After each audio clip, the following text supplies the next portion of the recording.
Buenas noches, bienvenidos a una nueva reunión en la cual vamos a continuar con nuestra aventura de exploración acerca de el carácter de Dios y la profecía bíblica. Hoy día estamos en nuestra parte o nuestra clase número 13. Parece mentira cómo pasa el tiempo, ¿no? Realmente mi esposa me preguntaba hace un tiempo cuántas clases podríamos dar de esto y en realidad podríamos dar muchas clases, depende mucho qué tal nivel de detalle querramos tener en cada punto que vemos, pero la intención no es que salgamos teólogos, sino realmente buscar la verdad de cuántas cosas hemos oído y se nos ha dicho. Estos son tiempos especiales. Ustedes saben que estamos pasando una situación peculiar, por no decir una crisis sanitaria, ¿no? Con el tema, con el tema de la pandemia del coronavirus, el COVID-19. Entonces, es una situación bastante peculiar y cada vez que hay una de estas situaciones, la gente suele traer a la memoria las profecías. Trae a la memoria cualquier profecía porque la gente no solamente le interesa lo que Dios dice, le interesa saber cualquier cosa acerca del futuro. Y dentro de esas profecías nunca faltan los agoreros, las profecías del temor, Dios va a matar a un montón de personas, no salgas en la noche, y generalmente empiezan, pues, todas esas profecías tienen un toque de temor, ¿no? Por eso es importante que nosotros como creyentes tengamos clara qué es lo que Dios dice en la palabra de Dios acerca de nosotros, cuál es su visión, cuál es su plan, y por eso es que estamos haciendo este estudio. Este estudio, para los que me están siguiendo ya de tiempo atrás, este estudio no pretende ser un dogma de fe. No pretendemos dar un dogma de fe. Es más, no lo estamos estudiando como un dogma de fe. Porque si fuese un dogma de fe, simplemente habríamos empezado a contar toda la historia de lo que dice la profecía y cómo va a ser, y este es el desenlace. ¿Correcto? Pero como no es un dogma de fe, lo que estamos haciendo es un viaje de descubrimiento. La intención es que si nosotros nos apegamos a la palabra de Dios, vamos a poder descubrir realmente lo que Dios tiene para nosotros, quitando todo prejuicio, quitando toda idea que nosotros tengamos por delante. Eso es lo importante, que seamos sinceros. La palabra de Dios muestra en hechos que cuando la palabra de Dios llegó a predicarse a Tesalónica, en un principio no los recibieron, pero luego el apóstol Pablo fue a predicar a Berea, y en Berea no simplemente no es que no los recibieron bien, pero se pusieron a comprobar en las escrituras a ver si era verdad todo lo que les decían. Y esa debe ser nuestra actitud, debe ser la actitud correcta. No de rechazo, me estás diciendo algo que no es lo que a mí me han enseñado antes. No es ese rechazo que debemos de tener. Tampoco es de brazos abiertos, no importa lo que me digas porque me lo dices tú, yo lo creo. No, la idea es de que nosotros confrontemos lo que oímos con lo que la palabra de Dios dice y vayamos a buscar la verdad de todo. En Proverbios 25:3, si no me equivoco, dice que gloria de Dios es encubrir un asunto, pero honra del rey es escudriñarlo. Y es por eso que estamos nosotros aquí, porque estamos en un viaje para escudriñar lo que la palabra de Dios dice. Bueno, ese preámbulo era para dar tiempo a que llegaran todos los que nos acompañan usualmente los días miércoles, ¿no? Y vamos a continuar, vamos a entregarle este tiempo al Señor ahora. Padre amado, te damos gracias, Señor. Gracias por tu presencia en nuestras vidas, gracias por tu fiel amor, un amor que permanece para siempre, un amor que no está basado en nuestra fidelidad, ni siquiera en nuestra fidelidad, sino en tu fidelidad que permanece para siempre. Gracias, Señor, porque podemos estar confiados de que ese amor nos envuelve y nos guarda siempre. Y que así como tú nos prometiste en algún momento que estarías con nosotros todos los días hasta el fin del mundo, hoy día nosotros podemos saber que esa palabra es cierta, es verdad, que tú estás con nosotros cada día, cada momento, y que no solamente eso, sino que estarás con nosotros por toda la eternidad. Gracias, Señor, por tu presencia en nuestras vidas. Hoy día nos cedemos a ti. Háblanos, guíanos, llénanos con tu Espíritu Santo para recibir revelación de tu voluntad. No voluntad de hombre, sino tu voluntad. Gracias, Señor. Gracias, Padre, en el nombre de Jesús. Amén. Una vez más, les doy la bienvenida a estas clases. Estamos en la clase número 13 de este estudio del carácter de Dios y la profecía bíblica. Recuerden que nosotros estamos viendo la profecía a la luz del carácter de Dios, porque la palabra de Dios nos dice en Números 23, 19, y lo repite también otras veces, que Dios no es hombre para que mienta, Dios no es hombre para que mienta, ni hijo de hombre para que se arrepienta. Si Él dice, lo hace, si Él habla, lo ejecuta. Entonces, con esa confianza podemos escudriñar la palabra, podemos saber que Dios no cambia, que Él es el mismo ayer, hoy y por los siglos, y que nosotros con esa certeza podemos caminar en fe sabiendo que no tenemos un Dios volátil, no tenemos un Dios voluble que hoy día nos quiere y mañana no, sino que su amor permanece para siempre. Y el perfecto amor de Dios para con nosotros, en nosotros echa fuera todo temor. Amén. En la clase pasada me hicieron una observación que la contesté por Facebook, pero es buena, son buenas las preguntas. Me gustan las preguntas. Yo no creo que un maestro tenga que ser dogmático, ni tampoco pretendemos ser los dueños de la verdad absoluta. Solamente hay una verdad, la palabra de Dios es verdad. Entonces nosotros como seres humanos nos podemos equivocar. Y me gusta en ese sentido cuando me hacen una aclaración, una pregunta, una consulta. Lo ideal obviamente es que sea en los términos apropiados, pero gloria a Dios. O sea, lo importante es que podamos partir en esa búsqueda de la verdad.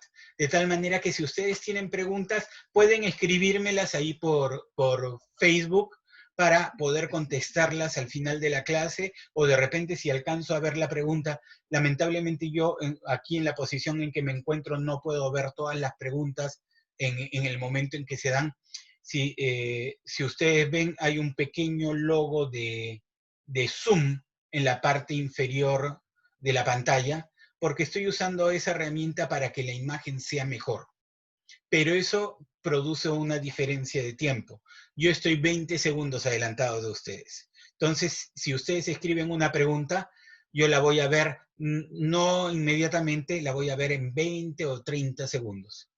Si es que la veo, ¿no? Porque como estoy en medio de la enseñanza a veces es difícil. Pero traten, si tienen una duda, una pregunta, no porque yo lo diga tiene que ser cierto. Tienen que ver lo que dice la palabra. Si ven que estoy diciendo algo contra lo que la palabra de Dios dice, háganme la aclaración y vamos a buscarlo y vamos a verlo. La clase pasada me hicieron una observación en cuanto a la palabra quitado. Dije, alguien me hizo una observación prudente, ¿no? Porque estábamos viendo acerca de 2 puntos, ¿no? ¿Se acuerdan? Arrebatamiento de los malos y arrebatamiento de los judíos, ¿no? Es más, si yo pongo en ese momento, si yo pongo nuestro calendario, he incorporado esos puntos en nuestro calendario.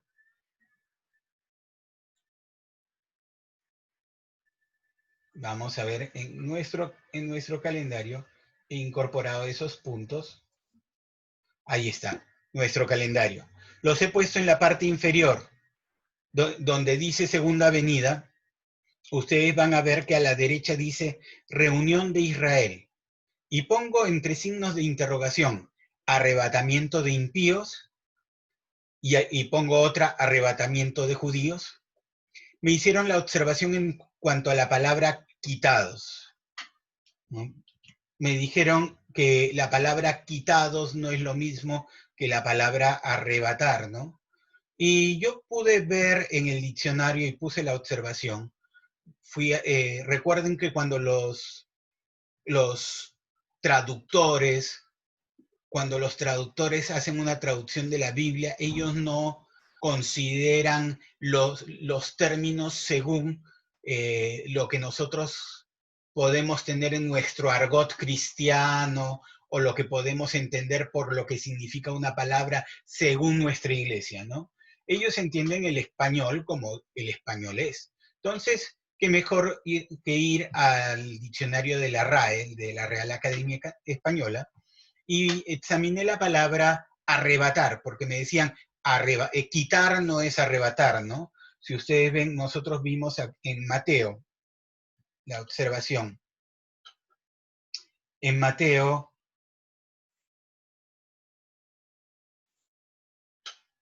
vamos a Mateo, el capítulo 13, versículo 41, se nos dice que enviará el Hijo del Hombre a sus ángeles y recogerán de su reino, recogerán, ¿no?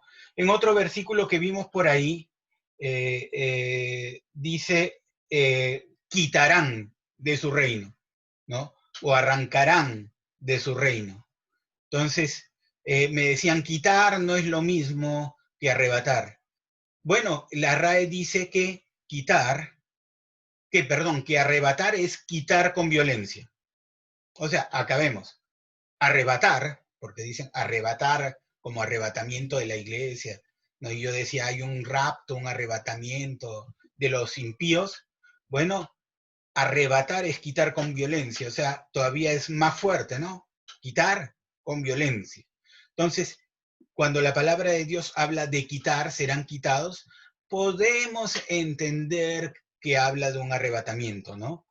Es más, si nosotros vemos lo que dice, dice uno será quitado y el otro será dejado, ¿no?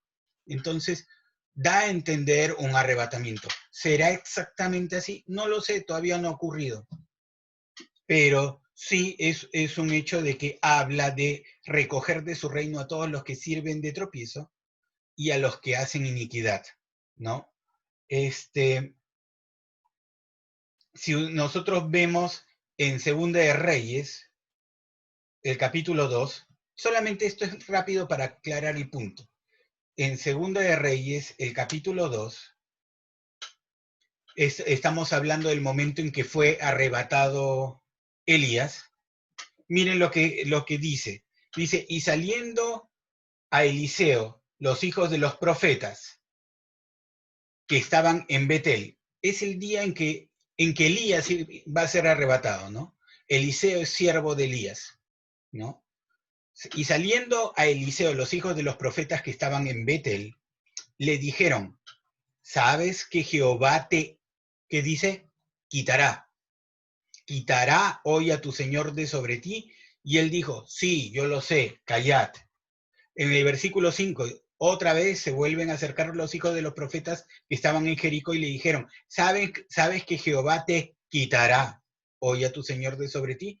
Él respondió, sí, yo lo sé, callad. Versículo 9, y cuando habían pasado, Elías dijo a Eliseo, pide lo que quieras que haga por ti antes que yo sea, ¿qué dice? Quitado de ti. Y dijo Eliseo, te ruego que una doble porción de tu espíritu sea sobre mí. ¿No? ¿A qué se refería con quitado? Versículo 11. Y aconteció que yendo ellos y hablando, he aquí un carro de fuego con caballos de fuego. Apartó a los dos, a Eliseo de Elías. Y Elías subió al cielo en un torbellino. ¿Qué es quitar? ¿Qué es quitar? Pues se lo llevó, lo movió de un lado a otro, se lo trasladó, lo sacó de un sitio. Eso es quitar, sacar de un sitio, ¿no? ¿Qué es arrebatar? Cuando hablan de arrebatamiento, ¿no?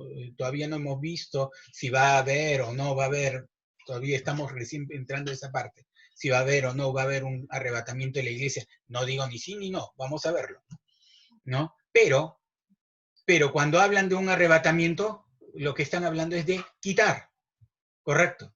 Entonces está mal decir que porque la palabra de Dios dice que uno será quitado y el otro será dejado, ¿no es un arrebatamiento?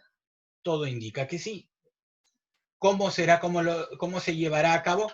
No lo sé. Pero lo que sí queda claro, y por eso yo iba a mi calendario, es que son dos eventos que aparentemente se llevan juntos. ¿Por qué? Porque cuando nosotros vemos la parábola de la cizaña, del trigo y la cizaña, ¿qué dice el padre de familia? El padre de familia dice, dejen que el trigo y la cizaña crezcan juntamente, no sea que por arrancar la cizaña arranquen también el trigo. Dejen que crezcan juntamente y después, cuando sea el tiempo de la siega, yo diré, primero recojan la cizaña y quémenla y luego recojan el trigo en mi granero. Ahí aparece, ¿qué hacen primero? Recogen primero la cizaña y luego recogen el trigo en el granero. Ahora, si nosotros vemos en Marcos 13, 27, hay otro pasaje que habla de los justos. Dice, y entonces enviará a sus ángeles y juntará a sus escogidos de los cuatro vientos, desde el extremo de la tierra hasta el extremo del cielo. ¿Están viendo la pantalla? ¿No están viendo? Ahí lo muestro. Correcto, dice, y entonces enviará a sus ángeles y juntará a sus escogidos de los cuatro vientos, desde el extremo de la tierra hasta el extremo del cielo. Esto se refiere en el momento de la segunda venida del Señor Jesucristo, ¿no? Dice que va a juntar de los cuatro vientos, o sea, de los cuatro puntos cardinales, va a juntar a sus escogidos. Ya no estamos hablando de malos, estamos hablando de los escogidos, ¿correcto? No estamos hablando de la cizaña, estamos hablando del trigo. Y si nosotros analizamos eso en Mateo 24, nosotros habíamos puesto un punto de quiebre, que es el que se repite, ¿no? En otros pasajes, porque donde quiera que estuviera el cuerpo muerto, allí se juntarán las águilas. E inmediatamente después de la tribulación de aquellos días, hablaba de la tribulación, ¿no? El sol se oscurecerá, la luna no dará su resplandor. Estamos hablando de la segunda venida, ¿correcto? Entonces aparecerá la señal del Hijo del Hombre en el cielo, y entonces lamentarán todas las tribus de la tierra, y verán al Hijo del Hombre viniendo sobre las nubes del cielo con poder y gran gloria. Y enviará sus ángeles con voz de trompeta, y juntarán a sus escogidos de los cuatro vientos, desde un extremo del cielo hasta el otro. Hasta ahí está claro, está juntando. Pero si nosotros estamos en el versículo 31, vamos a seguir un poquito más allá. Versículo 36. Pero del día y la hora nadie sabe, ¿no? ¿Se está viendo el versículo? No sé. ¿Ya? Pero del día y la hora nadie sabe, ni aún los ángeles de los cielos, sino solo mi Padre. Y este pasaje ya lo leímos con la parábola de la cizaña, ¿no? Más como en los días de Noé, así será la venida del Hijo del Hombre, ¿no? Porque como en los días antes del diluvio estaban comiendo y bebiendo, casándose y dándose en casamiento hasta el día en que Noé entró al arca. Y no entendieron hasta que vino el diluvio y se los llevó a todos. Así será también la venida del Hijo del Hombre. Y continúa. Entonces estarán dos en el campo. El uno será tomado, el otro será dejado. Dos mujeres estarán moliendo en un molino. La una será tomada, la otra será dejada. Ahora, ¿a qué se está refiriendo esto? Se está refiriendo estamos en el versículo 41. ¿Se refiere a lo que vimos nosotros en el versículo 31? ¿Se refiere a los justos? Esto se refiere a que enviará a sus ángeles y traerá, juntará a sus escogidos de los cuatro vientos, obviamente en su granero, ¿no? ¿Se refiere a eso? O sea, ¿es un arrebatamiento de los justos o está volviendo a contar el arrebatamiento de los malos? ¿No? Dos mujeres, una será tomada, la otra será dejada. Velad pues, porque no sabéis a qué hora de venir vuestro Señor, ¿no? Y entonces empieza a hablar y aparentemente habla del buen siervo y del mal siervo, ¿no?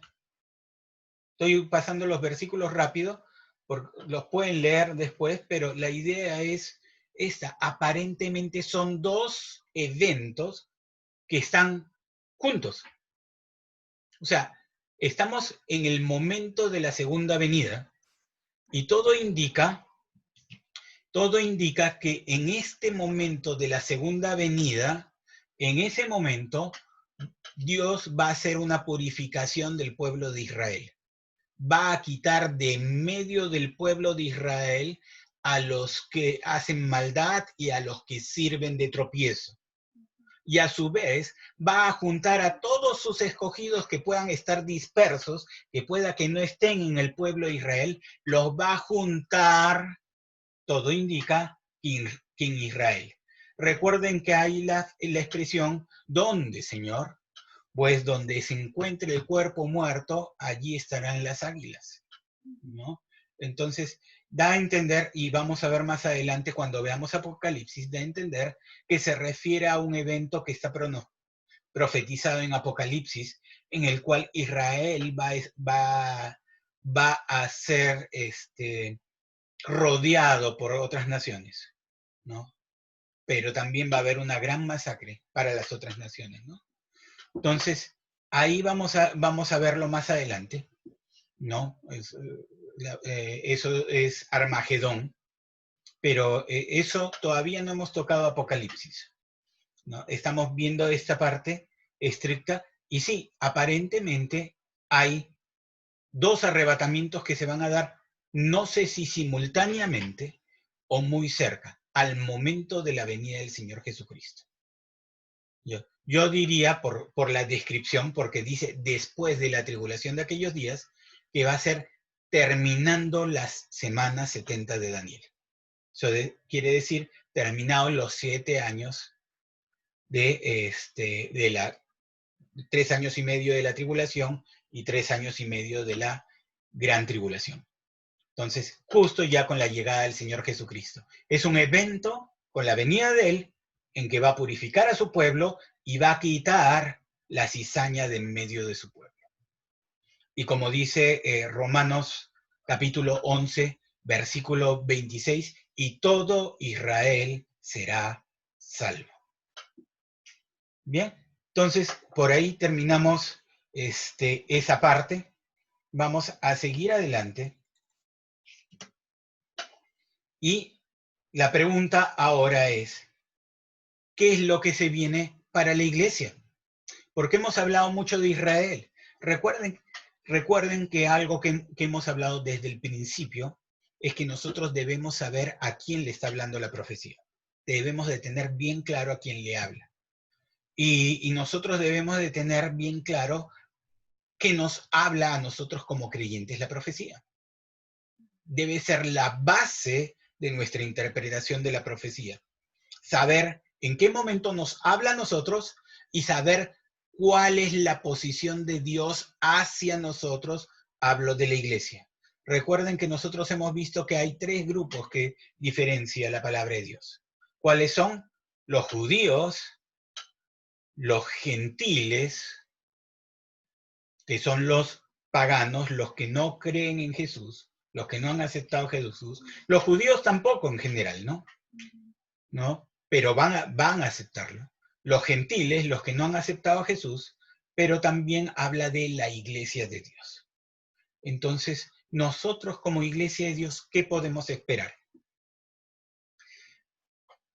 Vuelvo a refrescar cuál es el carácter de Dios hacia nosotros, porque es importante tener claro lo que se viene. en Juan, capítulo 3, versículo 36.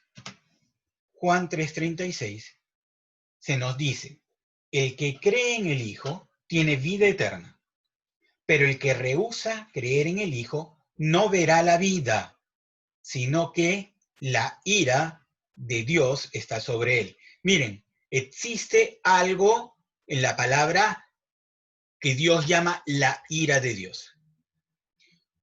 Habla de la vida y de la ira. La vida está para todo aquel que cree. La ira para el que no cree en el Hijo. Dice, no verá la vida, sino que la ira de Dios está sobre él. Romanos 5:8, del 8 al 10, mas Dios muestra su amor para con nosotros, en que siendo aún pecadores, Cristo murió por nosotros. Siendo pecadores, Cristo murió por nosotros. Pues mucho más, estando ya justificados en su sangre, por él seremos salvos de la ira. Mucho más, estando ya justificados. Si éramos pecadores y Cristo murió por nosotros, mucho más, estando ya justificados en su sangre, por él seremos salvos de la ira. Porque si siendo enemigos fuimos reconciliados con Dios por la muerte de su Hijo, mucho más, estando reconciliados, seremos salvos por su vida. Siempre oímos la palabra salvo y la hemos aprendido, ¿no? Salvo significa alguien que ha sido salvado, rescatado, ¿correcto? Entonces, hemos sido salvados, hemos sido rescatados por su vida, ¿no? ¿De qué hemos sido rescatados? De la ira, ¿correcto? En Efesios,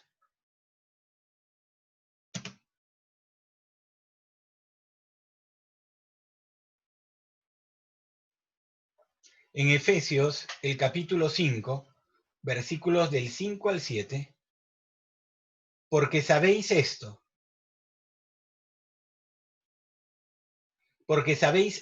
que ningún fornicario o inmundo o avaro que es idólatra tiene herencia en el reino de Cristo y de Dios. Nadie os engañe con palabras vanas, porque por estas cosas viene la ira de Dios sobre quienes, sobre la iglesia dice, no, sobre quienes, sobre los hijos de desobediencia. No seáis, pues, partícipes con ellos. ¿Sobre quién viene la ira? ¿Sobre la iglesia? No, sobre los hijos de desobediencia. Lo que nos está diciendo aquí es de que nosotros no caminemos como los hijos de desobediencia. Pero ¿sobre quién viene la ira? Sobre los hijos de desobediencia. Seguimos. Primera de Tesalonicenses, capítulo 1, del 9 al 10. Dice, porque ellos mismos cuentan de nosotros la manera en que nos recibisteis y cómo os convertisteis de los ídolos a Dios para servir al Dios vivo y verdadero y esperar de los cielos a su Hijo, al cual resucitó de los muertos, a Jesús, quien nos libra de la ira venidera. Noten, ¿qué nos está diciendo? Hay una ira por venir. Nos está anunciando claramente, hay una ira que viene. Hay una ira que viene, que está en camino. Hay una ira que está en el futuro. Pero, ¿qué es lo que nos dice aquí la palabra de Dios? Dice, y de esperar de los cielos a su Hijo. O sea, nosotros ¿a quién esperamos? Esperamos la venida del Hijo de Dios, de Jesucristo, desde los cielos, al cual resucitó de los muertos, a su Hijo, a Jesús, quien nos libra de la ira venidera. Si vamos a Romanos, capítulo 8, versículos 14 al 16, Romanos 8, 14 al 16, dice, porque todos los que son guiados por el Espíritu de Dios, estos son hijos de Dios. pues no habéis recibido el espíritu de esclavitud para estar otra vez en temor. Un creyente no debería andar en temor. Un creyente no debería de tener temor de que Dios le mande alguna plaga por haber sido desobediente. Todos fallamos. Obviamente el que ama a Dios no practica el pecado, ¿no? Pero todos fallamos, todos nos equivocamos, ninguno es perfecto. Aquí no vamos a ser perfectos hasta que Dios nos haga perfectos, hasta que estemos en la presencia de Dios. Pero dice, pues no habéis recibido el espíritu de esclavitud para estar otra vez en temor, sino que habéis recibido el espíritu de adopción por el cual clamamos Abba Padre, o sea, papito.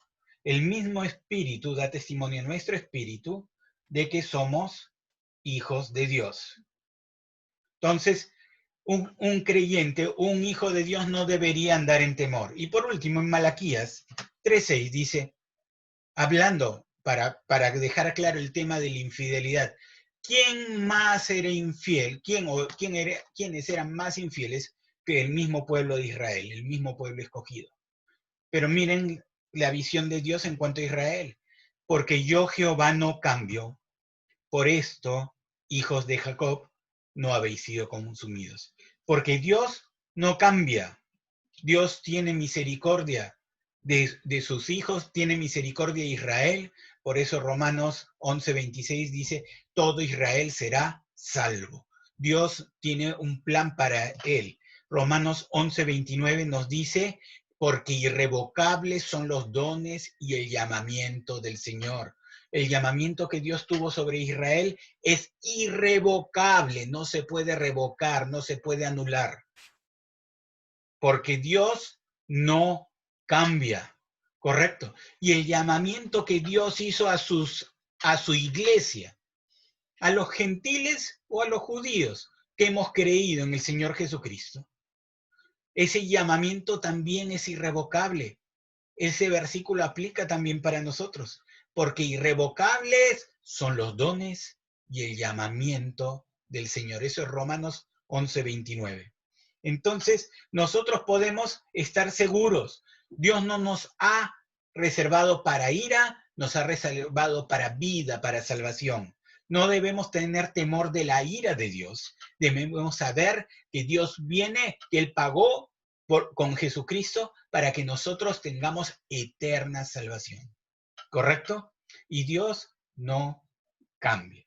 Entonces, con esas cosas en mente, vamos a empezar a leer lo que dice la palabra acerca de eventos del futuro. Y vamos primeramente, para entender lo que tiene que ocurrir en el futuro, vamos a 1 Tesalonicenses 5:23. 1 Tesalonicenses 5:23. 1 Tesalonicenses 5:23 dice, y el mismo Dios de paz os santifique por completo. Miren, y el mismo Dios de paz os santifique por completo, y todo vuestro ser, todo, no una parte, todo vuestro ser sea espíritu, y lo describe, ¿no? Espíritu, alma y cuerpo, sea guardado irreprensible para la venida del Señor, de nuestro Señor Jesucristo. Todo vuestro ser, espíritu, alma y cuerpo, las tres cosas, ¿ah? No estamos hablando de una salvación en espíritu. Dice espíritu, alma y cuerpo, sea guardado irreprensible para la venida de nuestro Señor Jesucristo. Ya que estamos en 1 Tesalonicenses, vamos a 1 Tesalonicenses, el capítulo 4, versículos del 13 al 18. 1 Tesalonicenses 4, versículos del 13 al 18. Este pasaje, en esta clase vamos a dar varias vueltas, voy a darles varios versículos, pero vamos a volver a este pasaje, porque vamos a desglosar bastante este pasaje, ¿correcto? Entonces, si ustedes lo están viendo en su Biblia, pónganle una hojita, una marca ahí, porque a pesar de que vamos a ver varios versículos, vamos a retornar a este pasaje de 1 de Tesalonicenses, el capítulo 4, versículos del 13 al 18. Este pasaje suele leerse bastante cuando hay un velorio. ¿Por qué? Porque es parte de nuestra doctrina cristiana también y parte de nuestra esperanza. Miren lo que dice. Tampoco queremos, hermanos, que ignoréis acerca de los que duermen, para que no os entristezcáis como los otros que no tienen esperanza. Hay una palabra clave aquí, ¿no? Cuando la Biblia se refiere a un creyente que ha partido de este mundo, que ya no está entre los vivos, la palabra de Dios se refiere a él como que duerme o que partió a la presencia de Dios. Cuando se refiere a la muerte de un incrédulo, se dice fríamente murió. Pero nunca se dice murió cuando se refiere a un creyente, se dice entregó el espíritu, partió, durmió. Pero de un incrédulo, de alguien que no tiene a Jesucristo, la palabra de Dios dice murió. Continuamos. Dice, tampoco queremos, hermanos, que ignoréis acerca de los que duermen. Está hablando de los que han partido a la presencia del Señor, creyentes, ¿correcto? Esta carta está escrita a creyentes gentiles. Los tesalonicenses eran los creyentes de Tesalónica, una de las provincias griegas. Eran griegos, eran gentiles, ¿no? Eran gentiles que habían aceptado a Jesús. Ahora eran la iglesia del Señor Jesucristo, de origen gentil, pero ahora son creyentes, son la iglesia del Señor Jesucristo. A estos creyentes de origen gentil es que Pablo les está hablando y les dice, tampoco queremos, hermanos, que ignoréis, o sea, es importante que sepamos qué es lo que viene, que ignoréis acerca de los que duermen, acerca de los que han partido como creyentes, para que no os entristezcáis como los otros que no tienen esperanza. A veces nosotros no entendemos el contexto de lo que nos están hablando la palabra, porque no estamos en el contexto en la época. Pero en la época del apóstol Pablo, entre las costumbres de los griegos paganos, para los griegos no existía una vida ni esperanza de resurrección después de la muerte. Una vez que alguien moría, todo se acababa. Entonces, para ellos la muerte era algo muy triste porque para ellos no había ninguna esperanza. Es más, en las inscripciones que ellos ponían en sus lápidas, en las tumbas, ellos solían poner una inscripción sin esperanza o se acabó la esperanza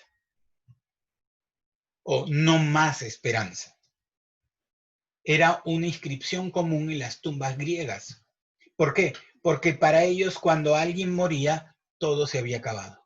Ya no había más esperanza, ya no había nada que se pudiese hacer. Entonces, recuerden, estos creyentes eran de origen gentil, eran de origen griego. Ellos habían sido enseñados con esa idea. Entonces, para un gentil que ahora era creyente, ellos mantenían esa idea. Y Pablo les empieza a hablar y les dice que no se deberían de entristecer como los otros, ¿no? Para que no os entristezcáis como los otros que no tienen esperanza. No significa que no iba a haber una tristeza por la partida, pero no era la tristeza que debían de tener como los otros, como los paganos que no tenían esperanza. Y continúa. ¿Por qué es que no debían entristecerse? Porque si creemos que Jesús murió y resucitó, así también traerá Dios con Jesús a los que durmieron en él. Por lo cual os decimos esto en palabra del Señor. Noten la expresión. Les decimos esto en palabra del Señor. Esto no era la opinión de Pablo. Muchas veces Pablo dice, esto digo yo, no el Señor. Y entonces mete su cuchara, mete su opinión personal. Pero esto no era la opinión de Pablo, les está hablando en palabra del Señor. ¿Correcto?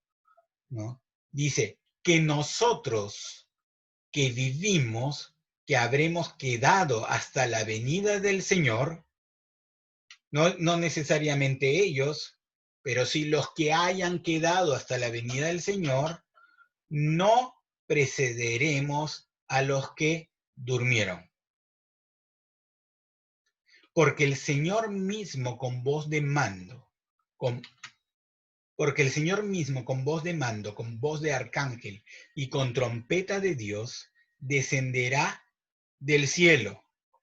Y los muertos en Cristo resucitarán primero. Luego nosotros, los que vivimos, los que hayamos quedado, seremos arrebatados, y ahí viene la famosa palabra arrebatados, juntamente con ellos en las nubes, para recibir al Señor en el aire, y así estaremos siempre con el Señor. Por tanto, alentaos los unos a los otros con estas palabras. Aclaremos algunas cosas, ¿no? Nosotros, cuando aceptamos al Señor Jesucristo, 2 Corintios 5:17 nos dice que de modo que si alguno está en Cristo, nueva criatura es. Las cosas viejas pasaron, todas son hechas nuevas, ¿no? En Juan, el capítulo 1, versículo 12, no voy a poner los versículos porque no son parte de lo que estamos viendo, solamente estoy estableciendo el punto. Pero en Juan el capítulo 1 dice que a todos los que le recibieron, a los que creen en su nombre, les dio la potestad de ser hechos hijos de Dios, ¿no? Los cuales no son engendrados de sangre, ni de voluntad de carne, ni de voluntad de varón, sino de Dios. Dios mismo los engendró, ¿no? Como hablamos en 2 Corintios 5:17, de modo que si alguno está en Cristo, nueva criatura es, ¿no? Ha nacido de nuevo, ¿no? Jesús habló a Nicodemo en Juan capítulo 3, es necesario que nazcas de nuevo. Necesitas nacer de nuevo.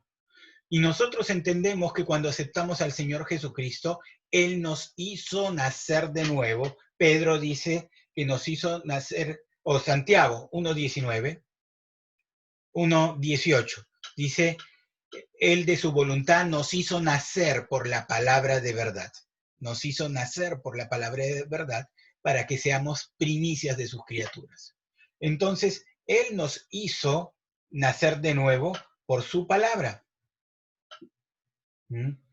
Entonces, entendamos que eso es gratuito, ¿no? Acá tengo una pregunta que me dice, pero siempre y cuando lo amemos y confiemos plenamente en su palabra, palabra de Dios.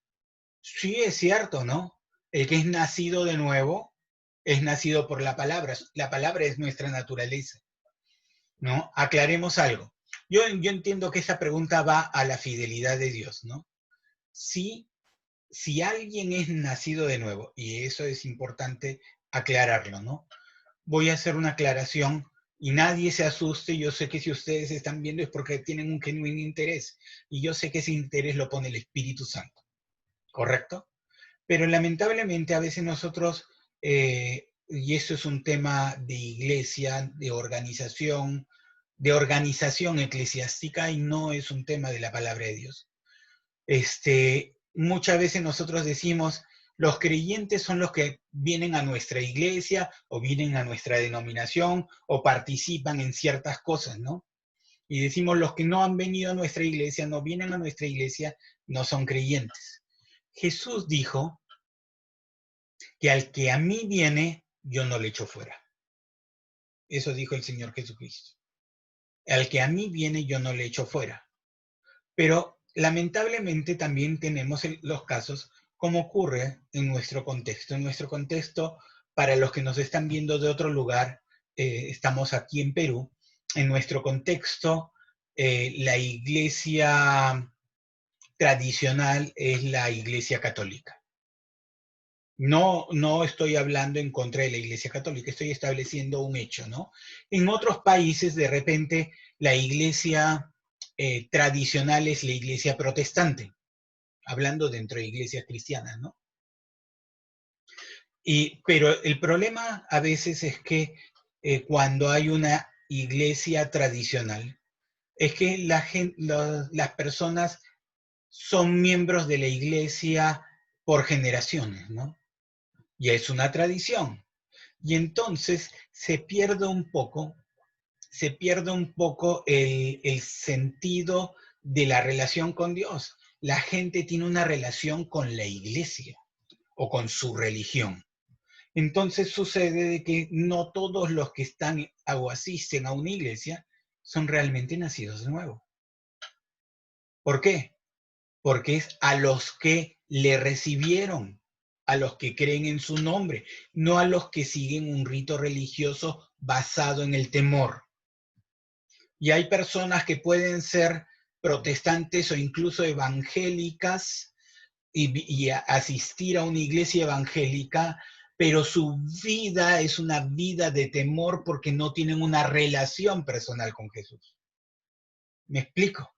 Nunca, o sea, han venido a Jesús por temor al infierno y no, como dice la palabra, no porque la benignidad de Dios nos lleva al arrepentimiento. Las personas nacen de nuevo cuando se dan cuenta que Dios les ama, que Dios, que Dios realmente les ama a pesar de cualquier cosa que hayan hecho. Entonces, ahí es donde la persona nace de nuevo y esa persona está agradecida. Va a querer vivir para Dios. Hay personas que pueden haber tenido grandes desilusiones con iglesias y aún así tener un corazón para Dios. Y hay personas que pueden estar muy felices en una iglesia tratando de expiar sus culpas, tratando de sentirse bien delante de Dios, pero nunca han tenido una relación con Dios. Cuando alguien ha nacido de nuevo, el que tiene al Hijo, tiene la vida. Y el que tiene al Hijo, a pesar de que somos falibles y nos equivocamos, en el fondo nuestro corazón, nuestro espíritu quiere hacer lo correcto. Puede que haga lo incorrecto y puede que se lamente de haber hecho lo incorrecto, pero su corazón quiere hacer lo correcto. Es nacido de nuevo en su interior. Nosotros somos salvos a nivel de nuestro espíritu. La salvación está a nivel de nuestro espíritu, pero hay un proceso para salvar nuestra alma. Santiago 1:21, en Santiago 1:21 se nos dice,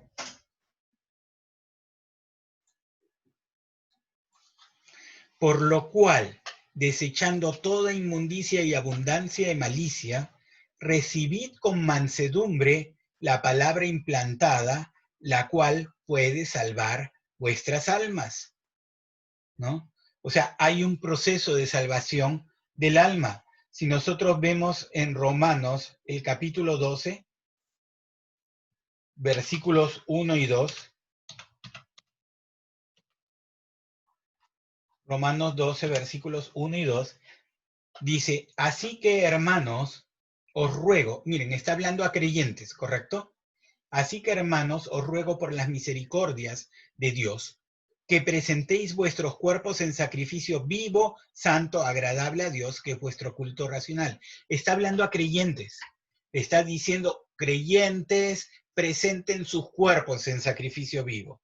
Sus cuerpos quieren hacer lo malo, bueno, preséntenlos en sacrificio vivo. No va a ser fácil, preséntenlos, ¿no? O sea, está hablando de los que quieren agradar a Dios, ¿no? Y continúa, ¿no? No os conforméis a este siglo, sino transformaos por medio de la renovación de vuestro entendimiento, para que comprobéis cuál sea la buena voluntad de Dios, agradable y perfecta. O sea, debemos de cambiar nuestra forma de pensar y poner los pensamientos de Dios. A eso es a lo que se refiere Santiago, ¿no? Santiago 1:21 nos dice, por lo cual, desechando toda inmundicia, ¿recuerdan? Entregar nuestros cuerpos en sacrificio vivo y abundancia de malicia, recibid con mansedumbre la palabra implantada, la palabra que se les ha dado, la cual puede o tiene el poder para salvar vuestras almas. No está hablando de tu espíritu, de nuestros espíritus, está hablando de nuestras almas. Entonces, si nuestro espíritu, si tú has nacido de nuevo, tu espíritu realmente ama a Dios, tiene una comunión con Dios. Ahí, tu espíritu nunca va a fallar. Tú, si has nacido de nuevo, en tu espíritu está la vida de Dios. Si tu espíritu ama a Dios, ama, se regocija en la palabra de Dios, se regocija en caminar agradando a Dios, tu espíritu. Pero en el camino tienes a tu alma y a tu cuerpo. Tu alma necesita un tiempo en el cual tú la llenes con la palabra de Dios. Necesitas renovar tu mente con la palabra de Dios para que se ponga en línea con tu espíritu. Mientras no hagas eso, vas a seguir viviendo la persona, este creyente que tiene la vida de Dios en su interior, va a seguir viviendo, va a amar a Dios en su interior, pero va a seguir viviendo como cualquier hijo natural, como cualquier hijo, como cualquier hombre natural, como cualquier gentil incluso, ¿no? Entonces, sí, ahora la pregunta es, ¿la salvación viene porque nosotros ya en nuestro hombre exterior caminamos perfectamente? No, viene porque ya tenemos un ancla, ¿no? Tenemos las arras del Espíritu, nos dice Efesios 1:13, que Él pues puso las arras de su Espíritu en nuestro interior, le pertenecemos a Él, hemos sido comprados por precio, la vida de Dios está en nuestro interior. Entonces no es tanto, deberíamos de caminar bien, por eso Pablo les dice, entreguen su cuerpo como sacrificio vivo, deberíamos caminar bien, deberíamos renovar nuestra mente, sí, deberíamos caminar como hijos de Dios, tal como Él caminó, cierto, pero la vida de Dios ya está en nosotros. Y por eso es que Malaquías 3:6 dice, porque yo, Jehová, no cambio. O sea, nosotros tenemos una certeza, Dios no nos va a dejar porque Él no cambia, no porque nosotros no cambiemos. Aún si nosotros somos infieles, Él permanece fiel. Volvamos aquí. Entonces, nosotros somos salvos en nuestro espíritu y deberíamos de salvar nuestra alma. Si la muerte afectó, porque de hecho lo hizo, si la muerte cuando entró a este mundo afectó a nuestro espíritu, a nuestra alma y a nuestro cuerpo, entonces también la salvación debería de afectar a los tres, a nuestro espíritu, a nuestra alma y a nuestro cuerpo. Recuerden lo que leímos nosotros en 1 Tesalonicenses 5:23, ¿no? Y el mismo Dios de paz os santifique por completo, y todo vuestro ser, espíritu, alma y cuerpo. Entonces, si la muerte del producto del pecado afectó a nuestro espíritu, a nuestra alma y nuestro cuerpo, la salvación de Jesucristo debería afectar a nuestro espíritu, nuestra alma y a nuestro cuerpo. Correcto. El primer paso es la salvación a nivel de nuestro espíritu. Eso abre la puerta a la renovación de nuestra mente, la salvación de nuestra alma, pero nuestro cuerpo está apartado. Vamos a ver, estábamos nosotros en 1 Tesalonicenses 4. Miren lo que dice en 1 Tesalonicenses 4, versículo 14. Miren lo que dice.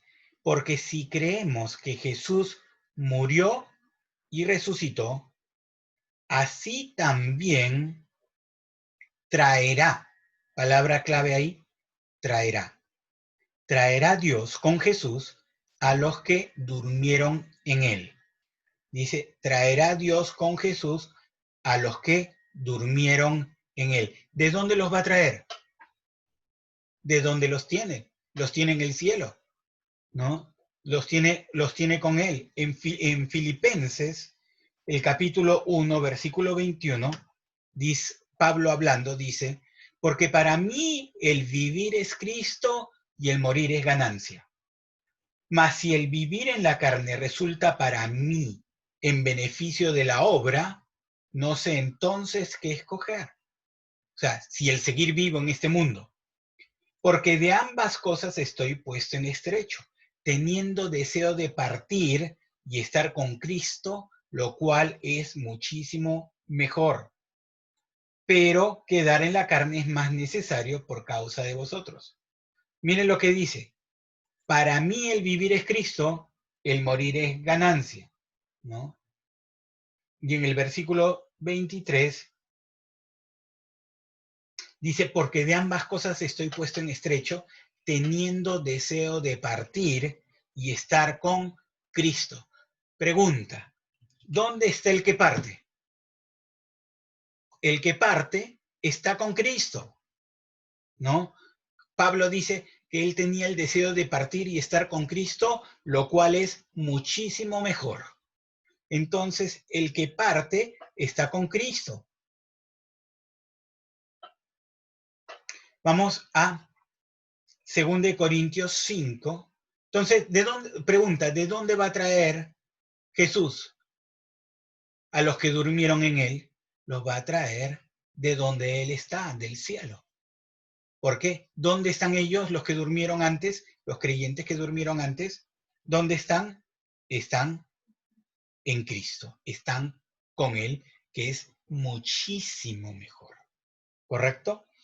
Vamos a 2 Corintios,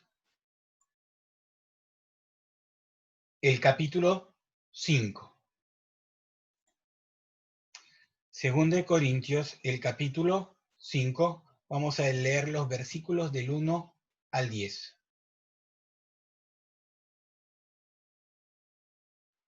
Qué rápido se pasa el tiempo, ¿verdad? 2 Corintios 5, del 1 al 10. Porque sabemos que si nuestra morada terrestre, este tabernáculo se deshiciere, tenemos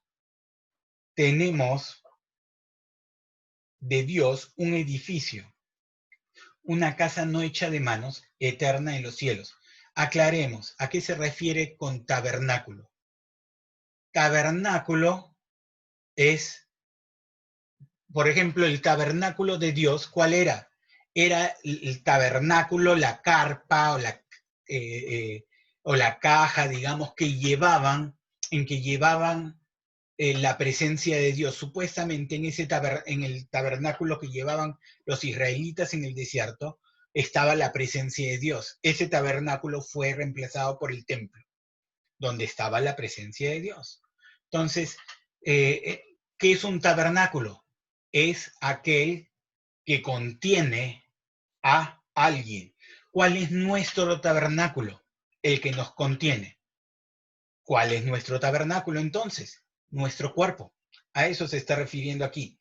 Porque sabemos que si nuestra morada terrestre, donde moramos en este mundo, no está hablando de tu casa, está hablando de este tabernáculo, se deshiciere, y sabemos que este tabernáculo, estos cuerpos, envejecen, ¿no?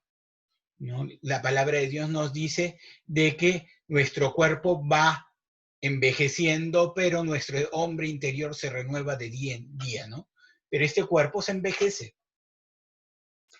Si este tabernáculo se deshiciere, tenemos de Dios un edificio, una casa no hecha de manos, eterna, y está describiéndola, una casa no hecha de manos, eterna en los cielos. Por esto también gemimos, deseando ser revestidos de aquella nuestra habitación celestial.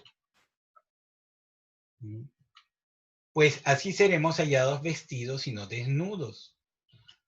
Porque asimismo, los que estamos en este tabernáculo gemimos con angustia, porque no quisiéramos ser desnudados.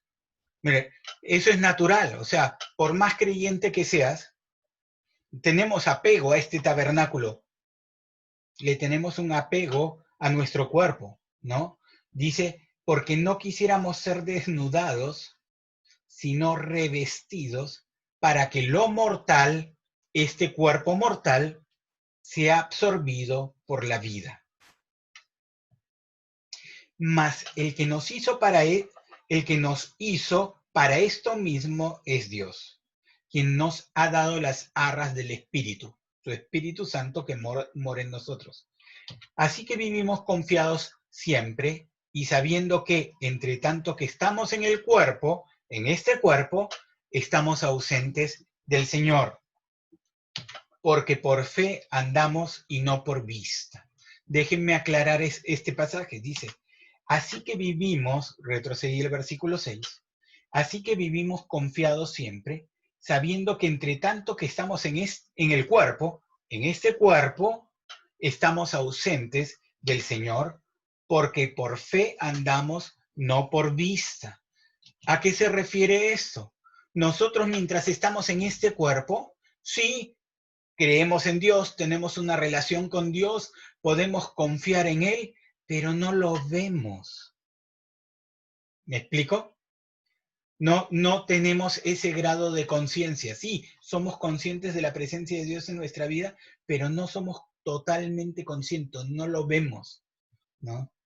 La palabra de Dios dice que va a llegar un momento en que lo vamos a conocer como Él nos conoce a nosotros. O sea, lo vamos a ver, porque le veremos tal y como Él es. Ahorita, mientras estamos en este tabernáculo, en este cuerpo, no lo vemos así, ¿no? Por tanto, nosotros andamos por fe y no por vista, porque no lo vemos todavía.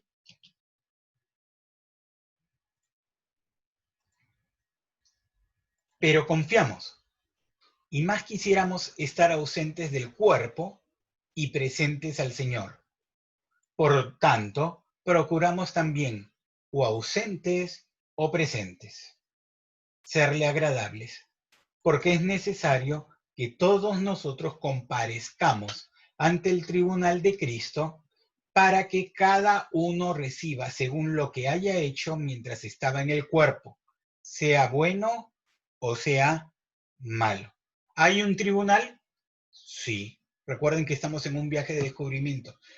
Este tribunal, dice, es el tribunal de Cristo, ¿no? Podemos verlo en otros pasajes, vamos a ver en otros pasajes a qué se refiere ese tribunal de Cristo.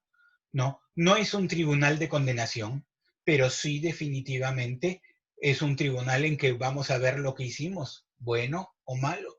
Es un tribunal de repartir coronas, ¿no? Es un tribunal en el cual vamos a recibir recompensas, coronas. Por eso la palabra de Dios dice, al que venciere, se le dará esta corona, ¿no? Pablo dice cuando ya va a ser sacrificado, ¿no? Que le está guardada la corona de la vida. Le está guardada su corona. Entonces, hay un reparto de coronas, ¿no? Hay un reparto en el cual también te puedes perder tu corona, aún siendo salvo, ¿no? Entonces, hablamos de un hecho aquí, ¿no? Pero volvamos al tema, ¿no? ¿Qué dice aquí? Tenemos una morada, ¿no? Hay una morada en el cielo. Dios nos hizo trinos, espíritu, alma y cuerpo. Dios nos hizo trinos.